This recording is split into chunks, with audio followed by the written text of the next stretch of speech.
Simpatisan Susia, selamat siang dan Assalamualaikum warahmatullahi wabarakatuh. Seperti yang telah kami informasikan sebelumnya bahwa pada kesempatan hari ini Rabu 11 November 2020 kami akan menghadirkan salah satu program spesial dari Radio Susia FM Pindrang yang kerjasama dengan Kejaksaan Negeri Pindrang, di mana pada hari ini kami akan menghadirkan untuk Anda yakni program talk show atau dialog interaktif yakni Jaksa Menyapa, di mana pada kesempatan siang hari ini kami akan menghadirkan untuk Anda selama kurang lebih 1 jam, dan nantinya kami akan membuka dialog interaktif bersama dengan narasumber yang saat ini sudah hadir bersama kami langsung dari kantor Kejaksaan Negeri Pindrang, dan nantinya Anda bisa menggunakan line yang sudah kami siapkan untuk Anda berinteraktif atau berinteraksi bersama dengan kami di sini melalui telepon dan WA di 08114131066, dan Anda pun bisa menyaksikan siaran kami ini melalui streaming di website kami susiafm.com,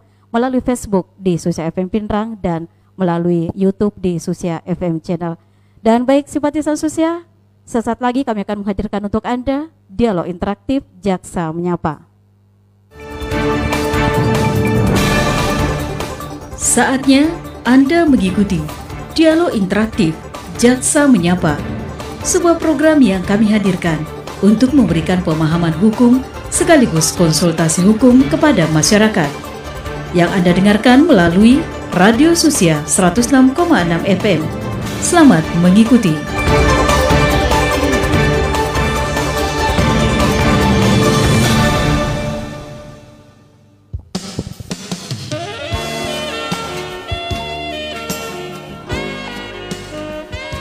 Terima kasih Anda masih bersama kami di 106,6 Susia FM. Dan Assalamualaikum, selamat sore, selamat berjumpa kembali dalam program khusus Jaksa Menyapa dari Ruang Kejari Pindrang di lantai 2 kantor Kejaksaan Negeri Pindrang.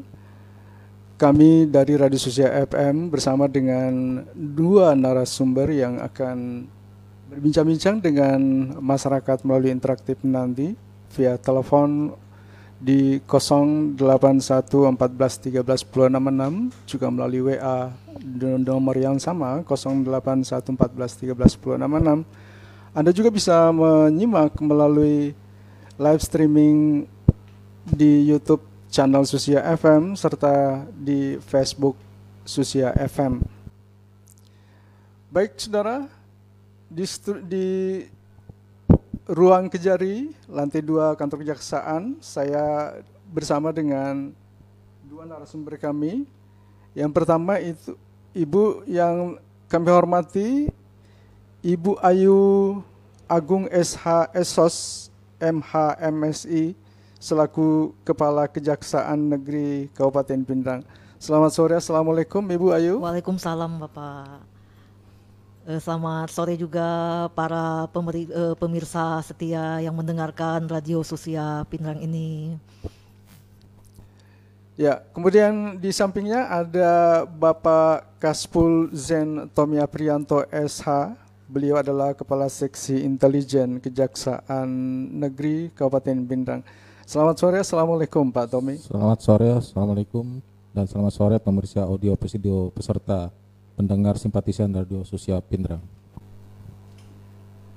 Ya, bahwa episode kita kali ini akan membahas tentang bagaimana peran serta dari generasi muda, atau lebih keren mungkin disapa dengan generasi milenial.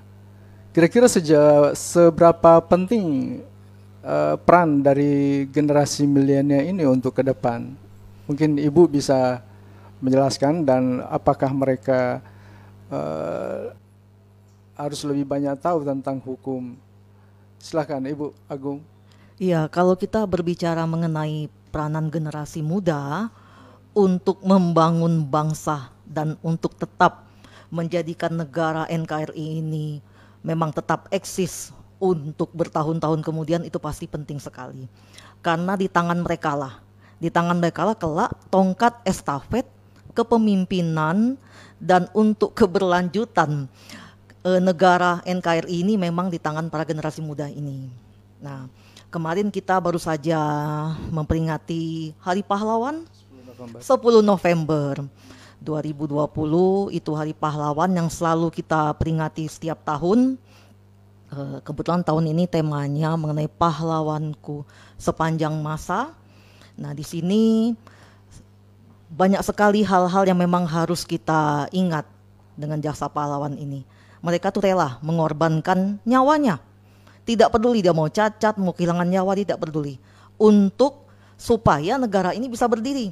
Nah, ini generasi muda ini juga harus bisa menjadi pahlawan juga, tapi pahlawan untuk tetap menegakkan negara ini. Nah, itu pentingnya, penting sekali jadi.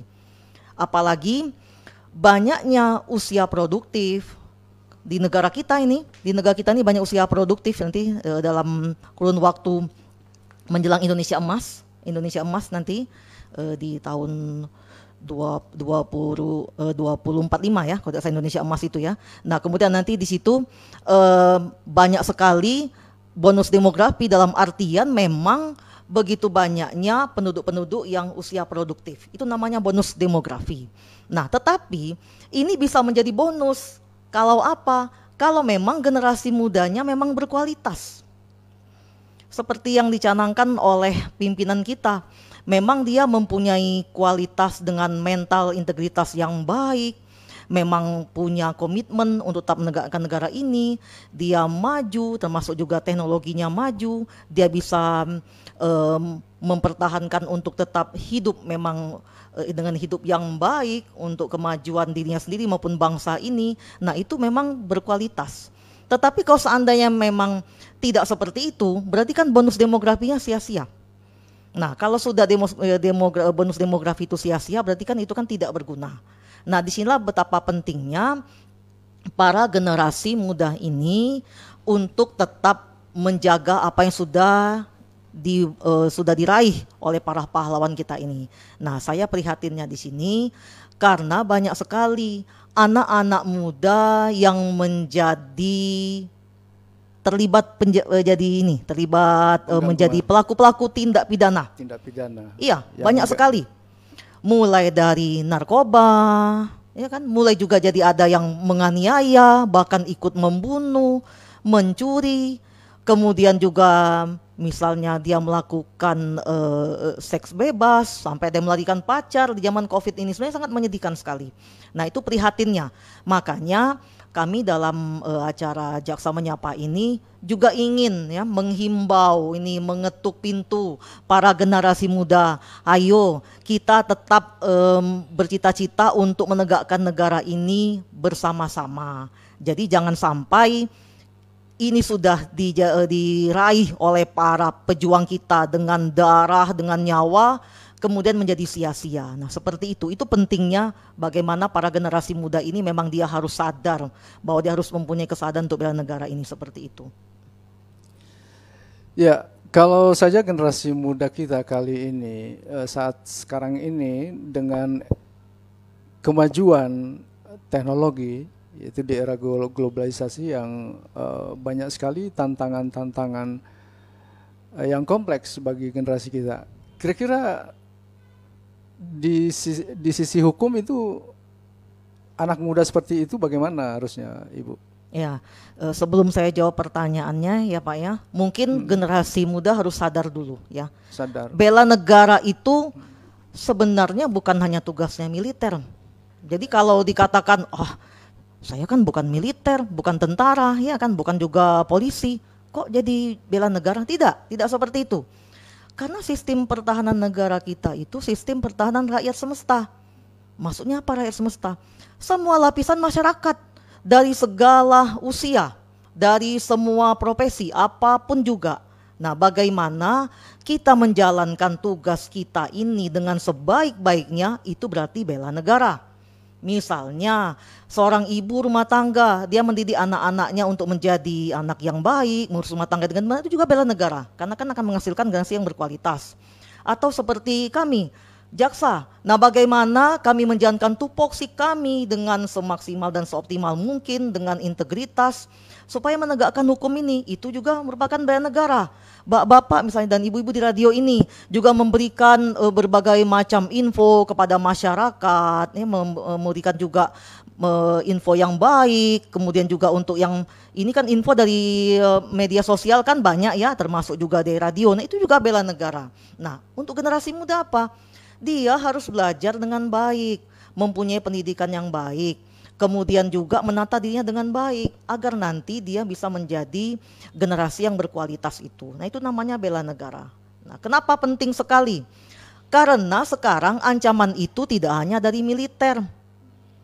Kalau zaman dulu orang perang itu kan tentara yang perang, atau kemudian kalau memang terjadi perang yang besar, beberapa generasi-generasi muda ini yang memang dia dianggap mempunyai kemampuan, nah itu dia perang, dijadikan tentara. Itu zaman dulu, perang langsung tembak-tembakan. Kalau sekarang tidak. Itu ancaman nirmiliter, ancaman non-militer itu sudah meliputi Ipolek, Sosbud, Hankam, dan juga hukum. Nah, seperti itu. Nah, ancamannya berupa apa saja? Tadi saya katakan, ancamannya itu misalnya di bidang ideologi ya. Di bidang ideologi sekarang di media sosial kan banyak sekali. Gampang kalau mempengaruhi anak muda yang tidak punya pegangan yang memang yang kuat mengenai ideologi. Nah, itu kan bisa dimasuki. Hanya dengan media sosial saja. Kalau dia kuat kan tidak.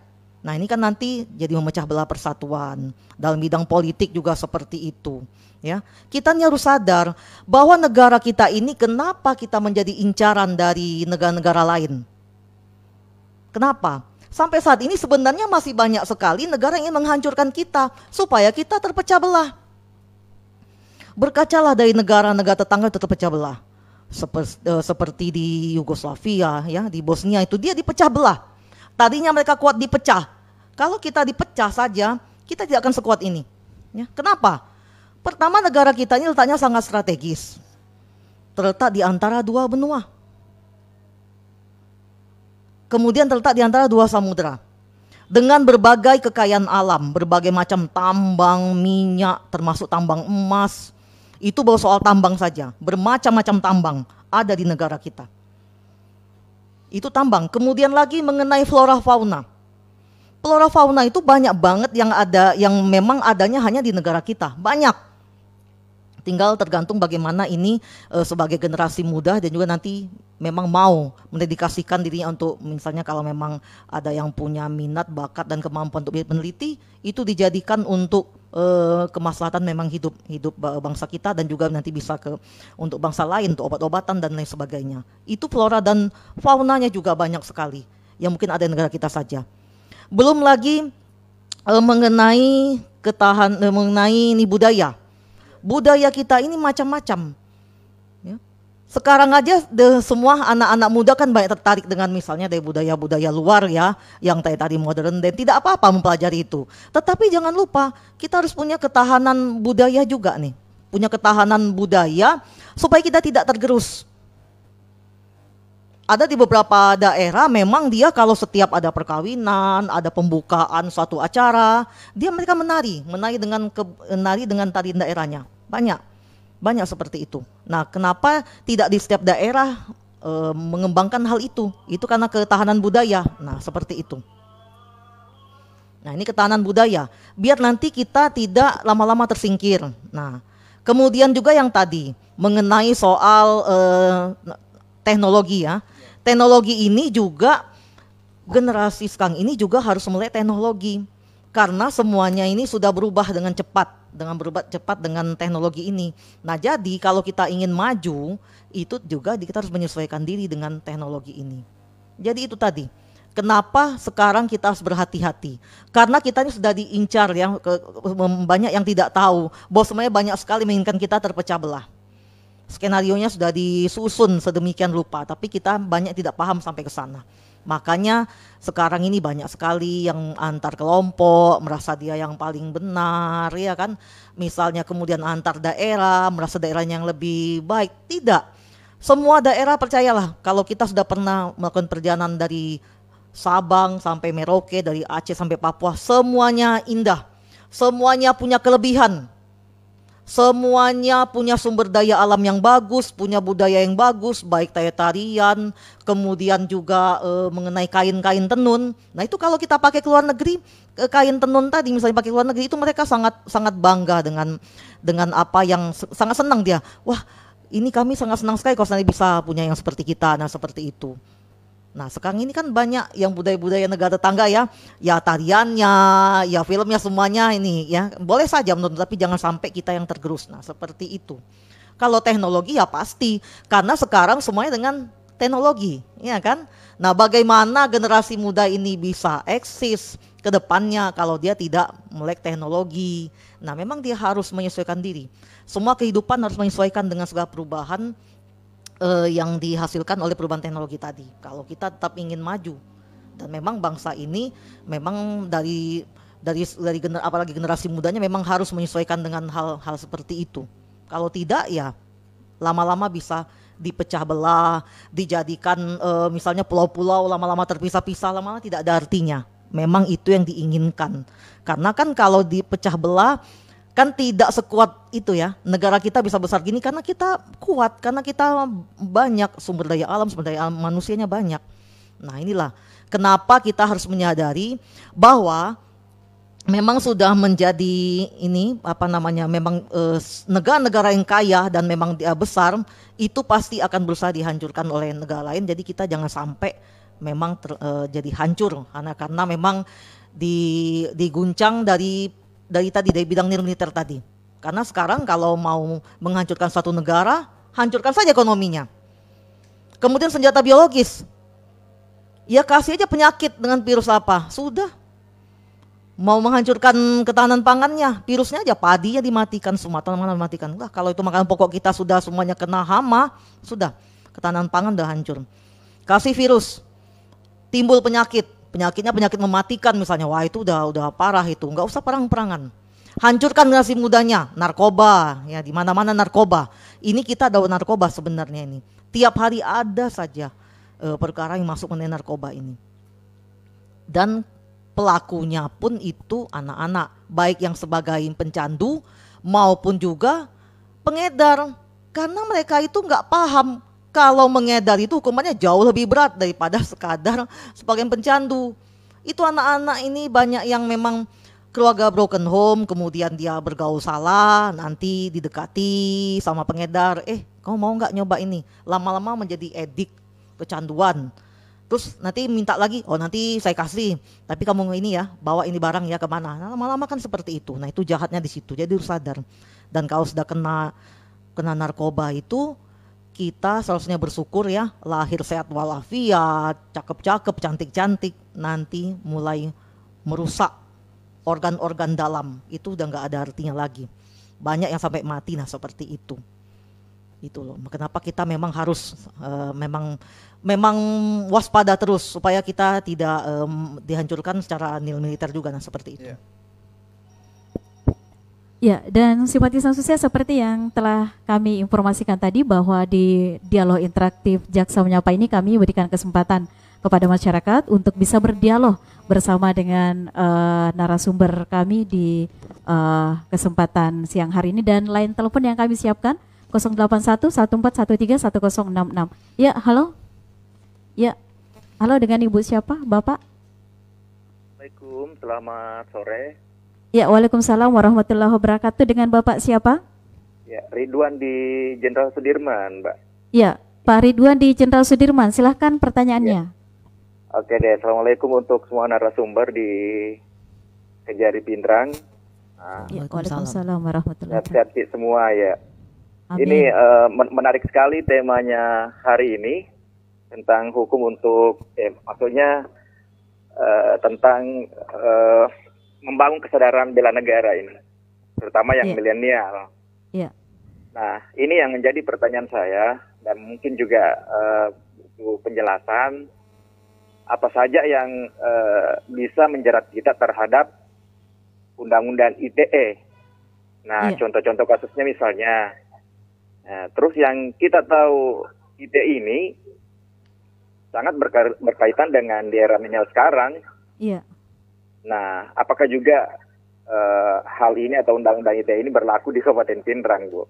Iya. Nah, selanjutnya, apakah sudah ada kasus yang terjerat di undang-undang ITE ini di Kabupaten Pindrang? Nah, seperti apa kasusnya itu? Ya, Ya. terima kasih atas penjelasannya. Assalamualaikum warahmatullahi wabarakatuh. Ya, waalaikumsalam warahmatullahi wabarakatuh. Pak Ridwan, terima kasih atas partisipasinya melalui telepon yang kami buka kesempatan kepada masyarakat yang ingin berdialog bersama kami melalui 081 1413 1066. Ya, tentang Undang-Undang ITE. Ya, apakah sudah ada kasus di Kabupaten Pindrang? Kalau memang sudah ada, seperti apa contoh kasusnya dan apakah juga Undang-Undang ITE ini berlaku di Kabupaten Pindrang? Ya, siapa? Kalau untuk undang-undang semuanya berlaku di seluruh negara kesatuan RI. Iya. Ya kan, misalnya undang-undang itu untuk yang di Indonesia, semua Indonesia berlaku termasuk di Kabupaten Pindrang. Iya. Tapi kalau sampai sejauh ini, dulu sih pernah ada yang memasukkan dari SPDP dari Polri juga.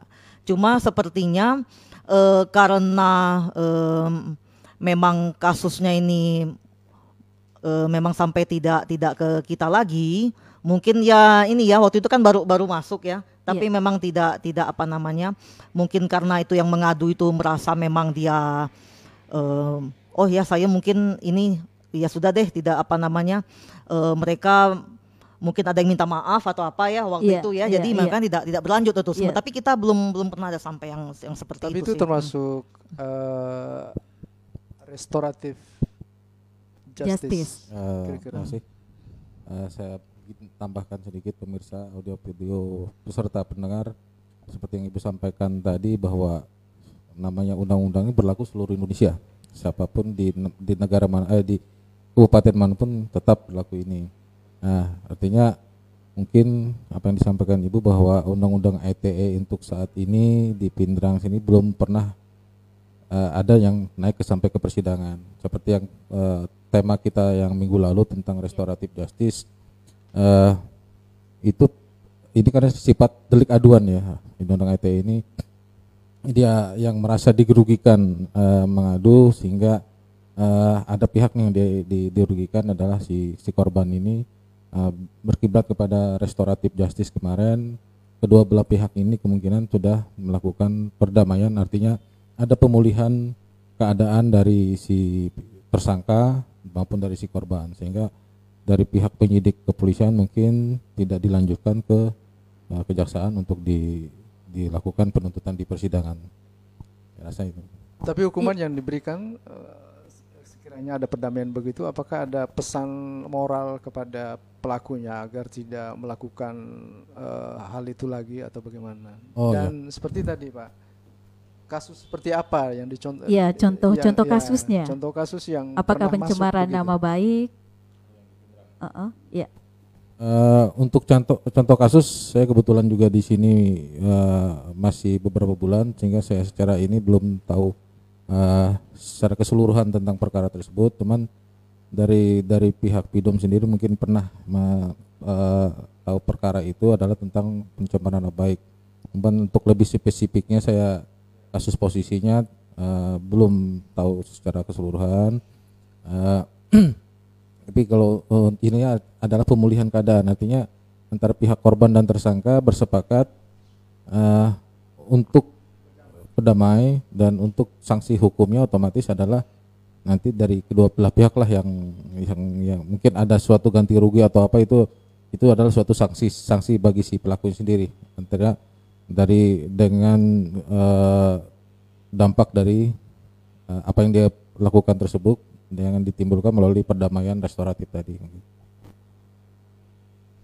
Ya, simpatisan sosial masih di program talk show Jaksa Menyapa, dan masih kami buka kesempatan untuk masyarakat yang ingin berdialog bersama kami tentang permasalahan hukum, atau mungkin Anda menghadapi suatu kasus yang ingin Anda konsultasikan, bisa bersama kami di kesempatan sore hari ini melalui 081 1413 1066. Nomor tersebut bisa Anda gunakan melalui telepon, dan juga bisa berinteraksi bersama kami melalui WA ataukah Anda juga bisa memberikan pertanyaan melalui kolom komentar di Facebook kami. Ya, terima kasih Katrina Baharudin, dan kembali kepada Ibu Kejari. Kira-kira di Pindrang ini kenakalan remaja itu seberapa tingkat keprihatinannya gitu kepada para remaja kita yang ada di Kabupaten Pindrang, karena akhir-akhir ini terjadi balap liar dan lain sebagainya, meskipun itu tugas daripada kepolisian, tapi dari sisi hukum itu seperti apa, Ibu? Kira-kira? Ya. Kalau mengenai kenakan remaja, sebenarnya ini kalau yang kita temuin di sini itu sudah bukan lagi kenakalan, Ya, karena dia sudah masuk ranah pidana. ranah hukum. Iya. Kalau kenakan itu kan juvenile delinquency ya, juvenile delinquent itu kan anak-anak yang iseng ya. Ya. Misalnya dia nih nimpuk temennya ya kan, terus Termasuk kemudian bawaan begitu. kemudian terus dia ngambil-ngambilin misalnya ada mangga yang di luar pagar, terus dia ambil-ambilin, terus dia lempar lagi ke rumah ya kan, terus halamannya kotor, rumah temennya, itu kan namanya kan jahil, itu namanya kenakalan. Iya. Tetapi kalau sudah sampai ikut Kepidana. membunuh, Iya. kemudian juga ikut menganiaya, ikut mukul-mukulin orang, ya kan, orangnya sampai babak belur, kemudian juga jadi pengedar narkoba, lalu kemudian dia melarikan pacar, Ya. atau dia mendekati anak yang jauh lebih muda kemudian dibawa pergi. Nah, itu rasanya bukan tidak maksudnya disebut kenakan remaja lagi, tapi itu udah masuk ranah pidana. Nah, itu yang buat saya prihatin.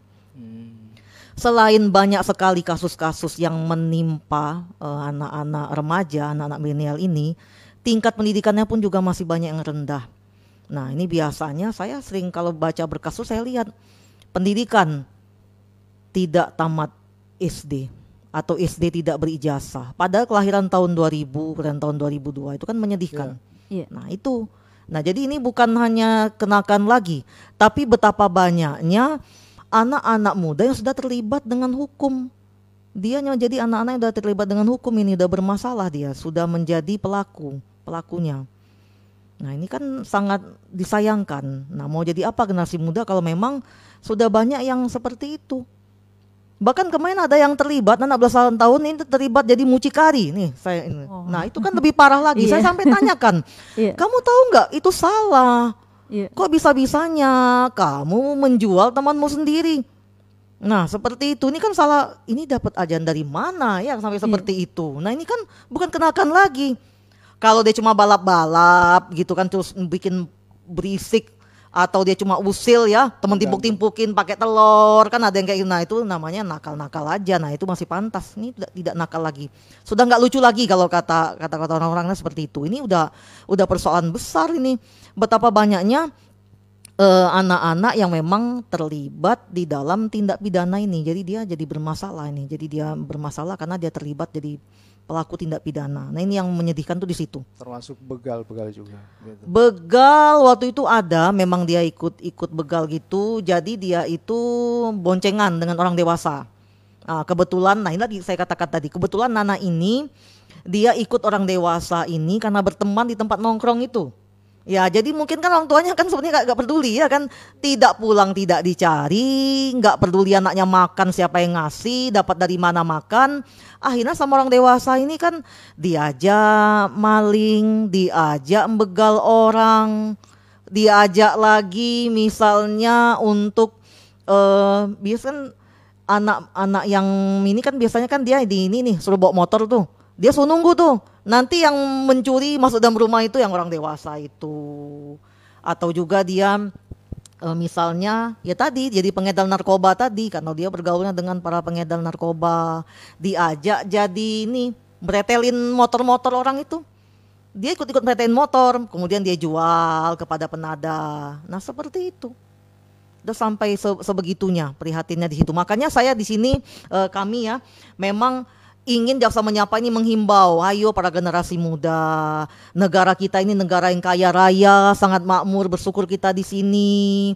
Perjuangan kita ini sebenarnya tidak ada apa-apanya dibandingin para founding fathers kita dulu, itu memang telah berjuang sampai nyawanya pun terbuang. Nah seperti itu, saya berdarah-darah ya kan, sampai jadi cacat, sampai jadi mati juga kan sebagai pejuang itu. Nah ini tinggal menjalankan kehidupan ini untuk lebih baik saja, menjaganya tetap maju. Kenapa kalian tidak mau? Nah seperti itu. Kenapa jadi pelaku pelanggar hukum? Makanya saya ini menghimbau supaya anak-anak ini yang katanya bonus demografi ini bisa benar-benar menjadi itu bonus. Kalau tidak berkualitas itu bukan bonus namanya. Ya. Nah banyak juga negara-negara yang kebingungan karena generasi mudanya sedikit. Itu juga akan hancur negaranya. Tapi kita tidak usah khawatir soal generasi muda, ya. Dari Sabang sampai Merauke sana generasi muda kita sangat banyak. Karena saya pernah ke beberapa negara yang memang dikit ya, berjumlah anak kecil tuh dikit gitu. Memang nggak banyak anak kecilnya. Saya juga prihatin tuh, aduh kalau kayak gini nanti gimana nih kelanjutannya. Nah seperti itu. Tetapi kalau banyak juga tidak berkualitas, untuk apa juga ya kan, jadi sia-sia. Nah seperti itu.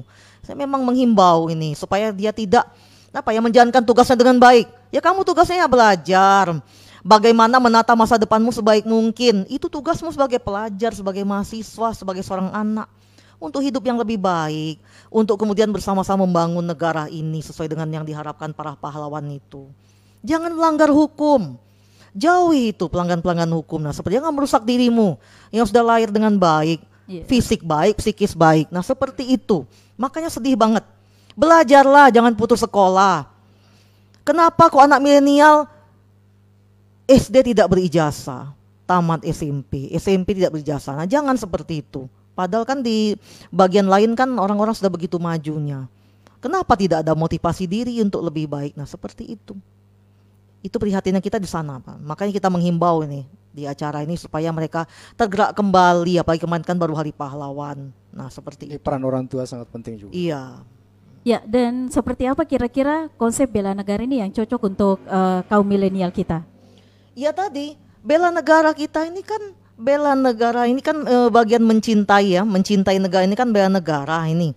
Nah, coba kalau kita cinta kepada orang tua kita, cinta kepada saudara kita, jadi ini bukan satu kewajiban. Jadi ini anggap ini memang bela negara itu bukan karena kewajiban, tetapi karena kecintaan kita terhadap negara NKRI yang letaknya sangat strategis di antara dua benua, dua samudera, dilalui pelayaran-pelayaran besar seluruh dunia, ya kan seperti itu.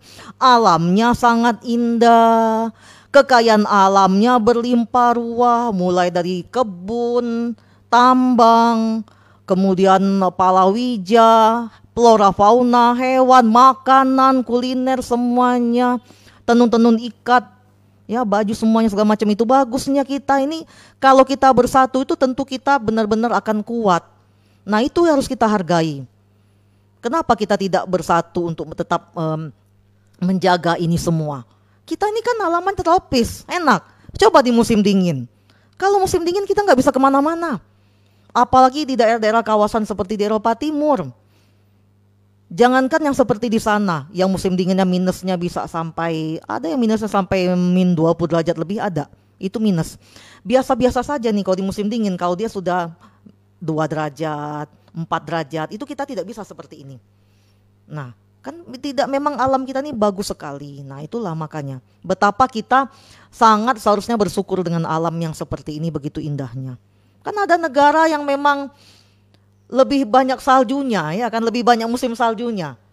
Dari 12 bulan itu mungkin hanya 3 bulan yang saljunya cuma mencair sedikit, sisanya bersalju. Itu kan sudah tidak gelap, lembab. Nah itu kan sebenarnya kan sudah, ya kalau kata anak muda udah nggak asik lagi ya, buat jalan, buat ngapa-ngapain juga udah nggak asik lagi. Nah kita tidak, kita sepanjang tahun tuh ya begini. Geografisnya juga iya bagus. Hangat, kalaupun ada hujan juga ya tetap enak gitu hujan. Nah seperti itu.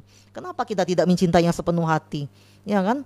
Dan kalau bela negara itu pada intinya bagaimana kalau kita memang berpartisipasi itu tadi yang saya katakan. Jalankanlah tugas kita masing-masing sebaik-baiknya. Sebagai pelajar tugasnya apa, sebagai anak tugasnya apa, sebagai orang tua tugasnya apa, sebagai guru apa, sebagai jaksa apa, sebagai hakim apa. Semua orang menjalankan tugasnya dengan sebaik-baik mungkin, itu udah bela negara namanya. Itu intinya seperti itu, bela negara. Bagaimana kita memang berusaha supaya juga kita menjaga persatuan kesatuan ini. Nah itu udah bela negara. Dengan apa? Bukan karena kita takut. Takut dihukum nanti, tidak. Karena kita mencintainya. Kalau sudah cinta itu kan lain ya. Lain tanpa disuruh juga. Kalau cinta kepada orang tua, apalagi anak muda misalnya cinta dengan pacarnya. Nah seperti itu ya. Nah dengan cinta ya. Kalau dengan cinta itu tidak ada beban. Jadi memang ya kita melakukan ketahanan budaya karena memang kita cinta. Ikhlas melakukan apa Ikhlas. saja. Kita ikhlas mempertahankan misalnya ketahanan budaya. Kalau saya saking senangnya misalnya dengan berbagai macam tenun-tenun ikat itu, saya tidak punyanya dari tempat asal saya saja. Setiap saya pergi mana-mana saya beli tenun ikat. Saya jadikan blazer, jadikan apa. Begitu ada keluar negeri kesempatan atau kemana dipakai, orang pasti kagum. Budaya juga seperti itu. Kita pelajari tariannya. Boleh belajar tari modern itu boleh, tidak masalah. Ya. Tidak masalah juga. Tapi bagaimana supaya kita tetap menjaganya dengan baik, nggak tergerus. Kalau negara lain saja mampu membawa budaya yang kepada kita, kenapa sih kita tidak mampu membawa budaya kita ke negara lain? Nah seperti itu. Kita kan kalah dengan negara tetangga ya kan, di mana tariannya semuanya, semua anak muda belenggak-lenggok seperti itu. Padahal tarian kita kan banyak sekali yang bagus-bagus, semuanya ada filosofinya tarian itu. Kalau kita pernah belajar tarian Indonesia, semua tarian Indonesia itu ada filosofinya. Mereka ada filosofinya sih, lenggak-lenggok seperti itu. Kenapa kita tidak bangga? Nah itu makanya tadi kata saya kan, kalau kita memang ikhlas mencintai negara ini, bela negara itu dengan cinta, sudah nggak ada yang nyuruh-nyuruh lagi. Pasti kita akan lakukan apapun juga untuk tetap dia bertahan. Gimana kita menjaga diri dengan teman-teman yang berbeda daerah, berbeda agama, ya kan? Nah itu kan dia nggak apa-apa itu keyakinan dia misalnya, gitu keyakinan kita tetap berteman baik. Atau dia daerah yang tidak ada daerah yang tidak punya kekurangan. Semua punya kelebihan, semua punya kekurangan, tapi kita berteman dengan baik. Nah, tidak ada merasa yang unggul dari yang lain. Nah, seperti itu. Karena kita menjaga persatuan kita tadi. Betapa indahnya kita semua bersatu dari Sabang sampai Merauke tadi. Wah, kalau hancur salah satu aja ada yang pergi atau ada yang misalnya terpisah, itu kan sangat menyedihkan. Nah, seperti itu. Jadi kita nggak akan berbuat hal yang memprovokasi, berbuat hal yang bisa memecah belah persatuan. Nah, tidak. Kalau memang kita melaksanakan bela negara dengan cinta, bukan dengan paksaan, seperti itu. Ya, simpatisan sosial masih di dialog interaktif Jaksa Menyapa di sore hari ini, dan kembali kami informasikan kepada masyarakat yang ingin berkonsultasi atau berinteraksi bersama kami di sore hari ini, silahkan di 081 1413 1066 melalui telepon, dan nomor tersebut juga bisa Anda gunakan melalui aplikasi WhatsApp. Begitupun Anda bisa memberikan pertanyaan melalui kolom komentar kami di Susia FM Pindrang melalui Facebook kami. Ya, dan sepertinya ada penelpon kembali, kita terima dulu sebelum kita rehat. Ya, halo. Ya, halo, assalamualaikum. Waalaikumsalam warahmatullahi wabarakatuh. Ya, dengan Ibu siapa? Ya, saya Ibu Nana, Bu, di Pindrang. Ibu Nana di Pindrang. Iya. Ya, silahkan pertanyaannya Ibu.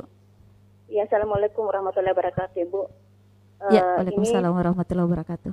Terus terang ini saya hanya masyarakat biasa ini, yang saya akan akui bahwa pengetahuan saya tentang hukum itu sangat minim. Ya. Dan sangat berharap sekali acara ini bisa memberikan pencerahan tentang hukum buat saya. Ya. Begini, Bu. Saya sering mendengar tentang hukum pidana dan hukum perdata. Ya. Namun saya tidak tahu apa perbedaan di antara keduanya ini. Ya. Nah, mohon dijelaskan.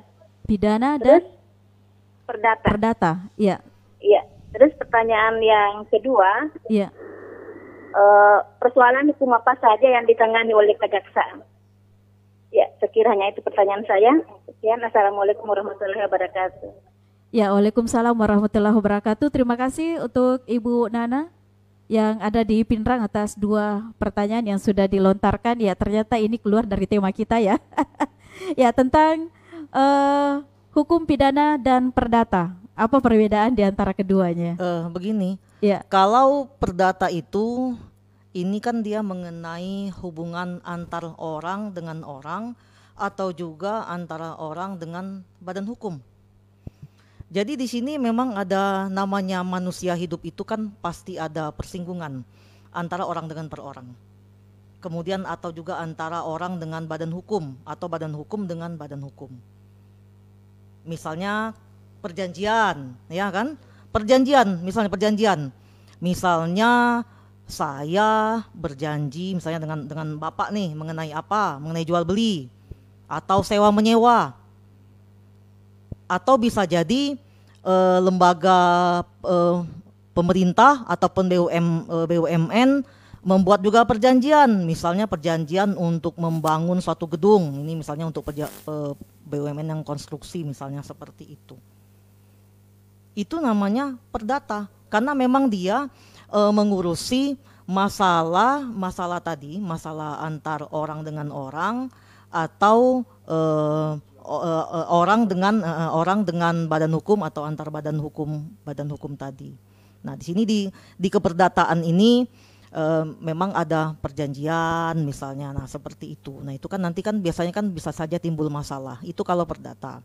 Nah kalau pidana ini negara dengan orang yang tadi, yang melakukan perbuatan tindak pidana tadi.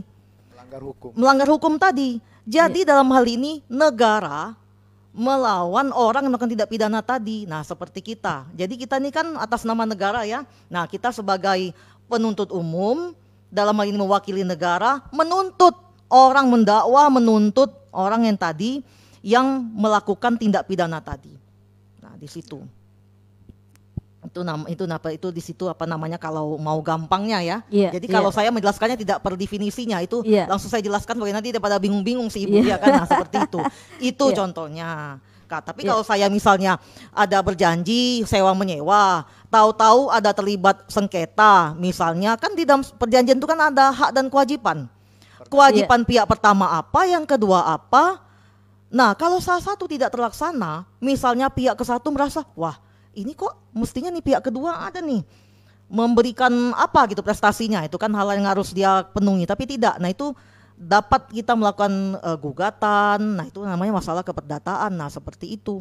Nah itu namanya perdata. Atau bisa juga perbuatan yang melawan hukum ya, melawan hukum. Perdata di sini yang memang menyebabkan seseorang yang memang dia bersalah, dia disebutkan ganti rugi.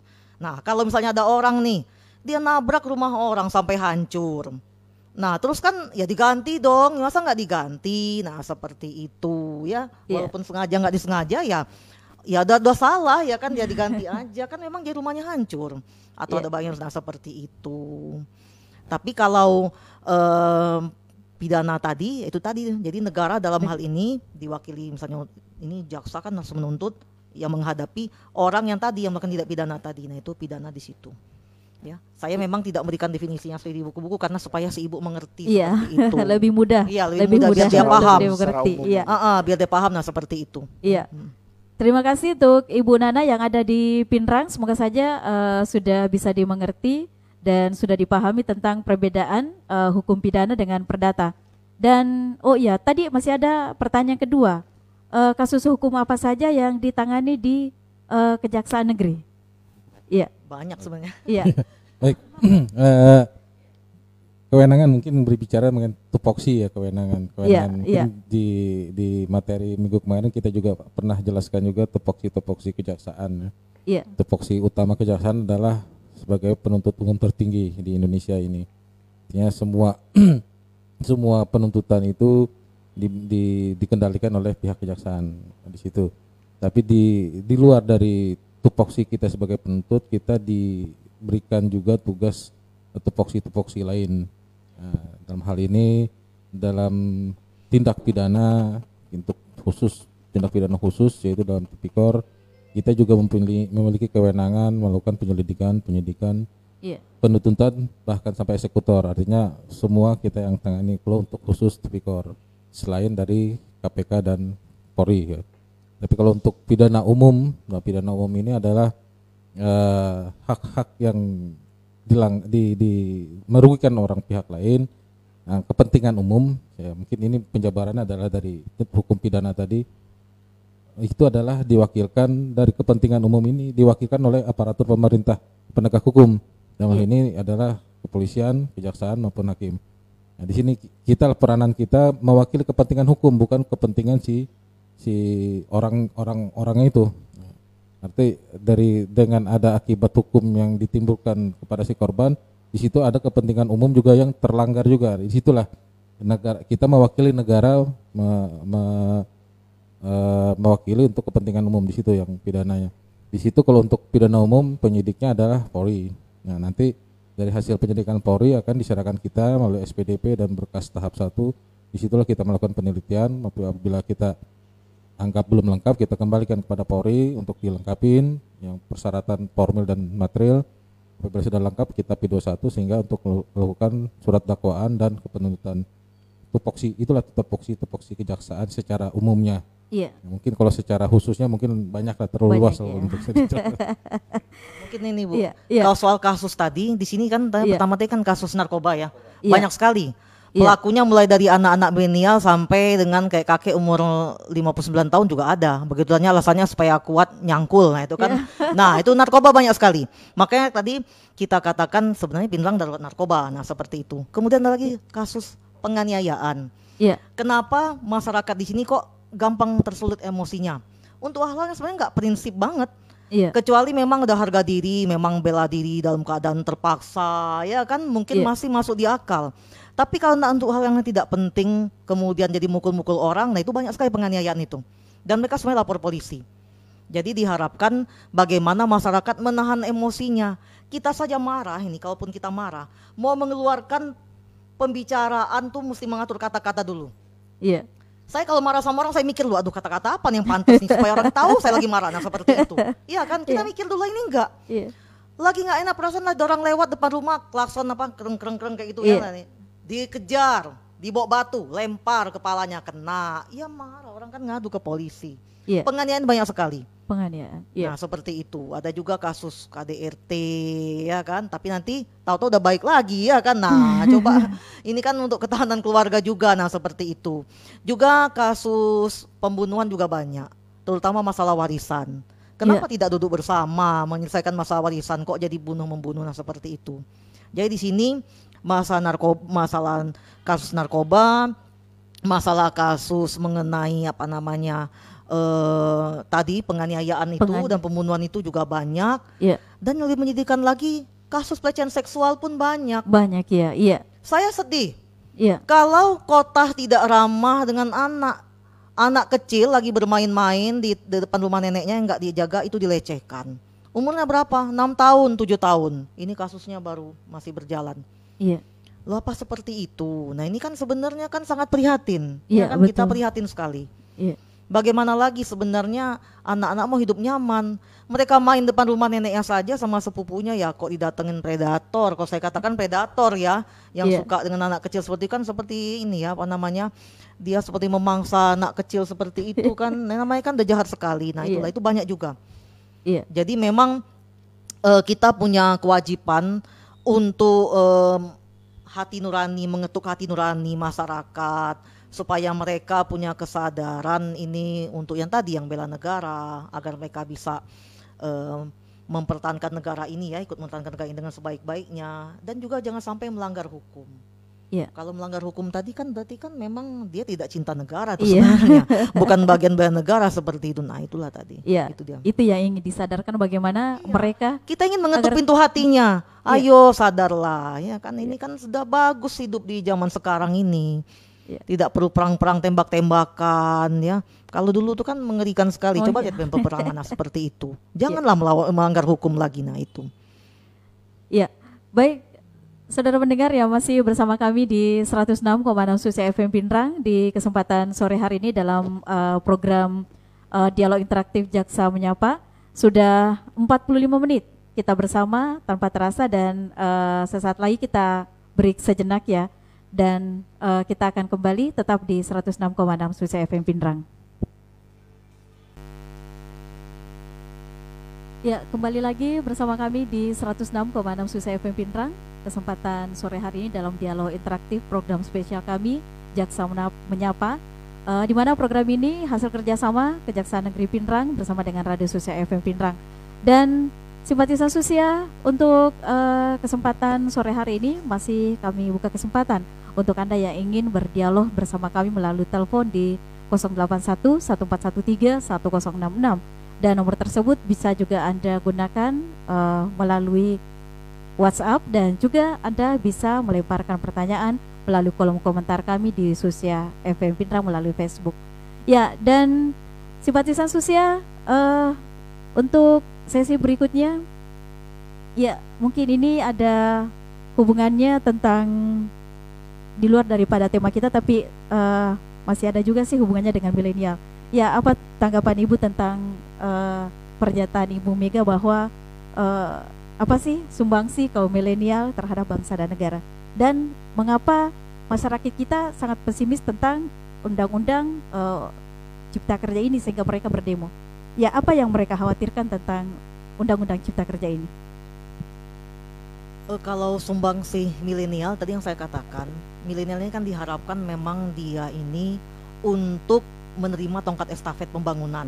Nah, jadi memang diharapkan generasi muda yang berkualitas, ya, yang dia memang melek teknologi, kemudian orangnya bisa menata dia dengan baik, yang punya visi dan misi ke depan, ya, untuk menata masa depannya dan juga untuk membangun negeri ini. Nah, itu yang diharapkan dari, ya tadi, manusia-manusia unggul itu. Nah, manusia unggul itu kan yang memang diharapkan untuk menjalankan tongkat estafet pembangunan tersebut. Nah, ini yang diharapkan juga oleh pemerintah untuk nanti menghadapi Indonesia Emas 2045. Nah, itu diharapkan memang manusia-manusia unggul yang memang dia punya visi dan misi yang jelas untuk tetap menjalankan roda pembangunan, ya. Nah, kemudian juga memang dia orangnya punya integritas yang tinggi. Nah, itu memang diharapkan dari kaum milenial tadi, supaya negara kita ini tetap berdiri dengan generasi mudanya untuk melanjutkan tongkat estafet kepemimpinan tersebut. Kalau mengenai Undang-Undang Cipta Kerja tadi, memang di sini banyak sekali ya para buruh, terutama memang yang merasakan ini.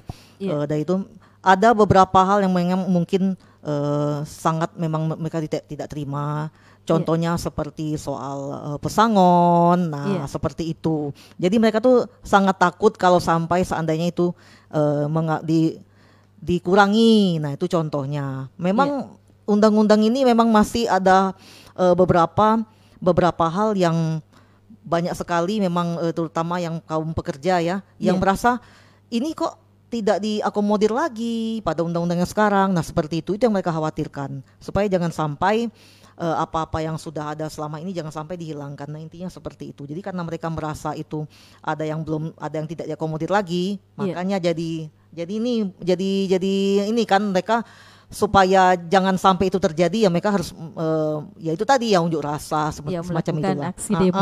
Tapi kalau sampai memang permintaan mereka tadi memang diakomodir semuanya, ya, tidak ada yang dikurangi seperti sebelumnya, ya pastinya mereka tidak akan dibunuh seperti itu. Iya. Baik, masih dalam Jaksa Menyapa, dan tidak terasa waktu kita sudah hampir 1 jam, dan mungkin Ibu Ayu Agung nih bisa memberikan statement untuk terakhir, closing statement kepada generasi milenial kita, bahwa bagaimana harus menunjukkan eksistensi dan prestasi supaya jadi anak muda yang bermanfaat begitu sebagai penunggang estafet dari generasi-generasi sebelumnya. Ya, mungkin terakhir Ibu Kejari. Ya. Bela negara itu merupakan kewajiban kita semua, termasuk juga para generasi muda, dan bela negara itu dilakukan dengan cinta kepada negara Republik Indonesia tercinta ini. Jadi tanpa dipaksa juga, jadi kita harus melakukan bela negara itu, karena memang tugasnya itu kita untuk menjalankan apa yang menjadi tugas-tugas kita masing-masing, itu namanya sudah melakukan bela negara, seperti yang sudah disampaikan tadi. Jadi lakukanlah tugas kita dengan sebaik-baiknya, itu sudah merupakan bela negara yang kita lakukan dengan cinta. Jadi kau sebagai pelajar, belajarlah dengan baik, tata masa depanmu dengan baik, jauhi perbuatan-perbuatan yang melanggar hukum. Itu dan namanya bela negara, dan itu sudah menjadi generasi yang diharapkan oleh bangsa ini untuk menjadi manusia unggul yang dapat menerima tongkat estafet kepemimpinan di masa yang akan datang. Ya, dari Bapak closing statement kita untuk kesempatan jumpa kita hari ini.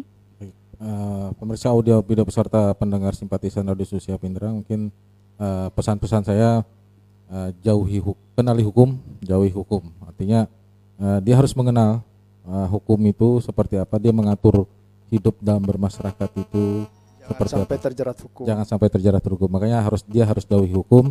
Otomatis dengan dia mengenali hukum dan menjauhi hukum, dia akan cinta juga kepada NKRI, cinta juga dengan keluarganya, sehingga dia bagaimana biar saya bisa membangun negara ini, terutama membangun daerahnya sendiri dulu.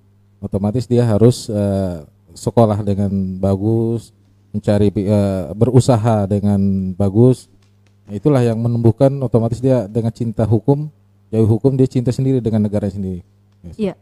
Dan baik simpatisan sosial, untuk kebersamaan kita sore hari ini, mohon maaf Ibu, ada satu pertanyaan bisa dijawab dulu sebelum kita akhiri ini dari Facebook, dari Bapak Mustamini, bahwa terkait dengan bela negara, bagaimana seharusnya agar anak-anak kita yang hanya tamat SMP dan SMA agar punya skill atau keterampilan sehingga mereka punya kegiatan positif, mandiri, sehingga mereka tidak terlibat ke hal-hal perilaku yang negatif.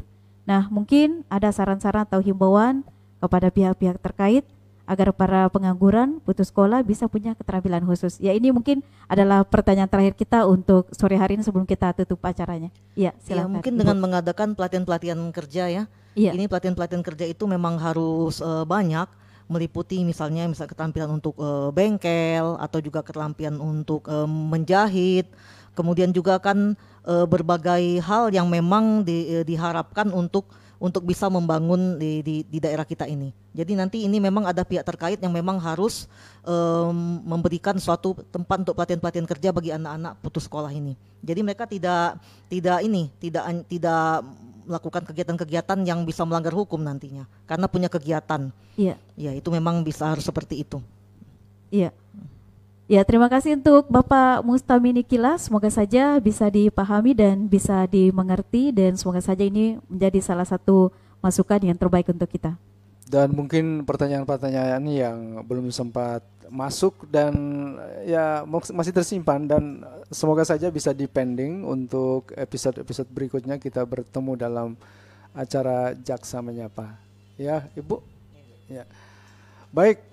Simpatisan Sosial dan pemirsa audiovisual yang melalui Facebook dan live streaming, terima kasih kebersamaan Anda selama 1 jam dalam program khusus kami Jaksa Menyapa, hasil kerjasama dengan Kantor Kejaksaan Negeri Kabupaten Pindrang dengan pihak Radio Sosial FM.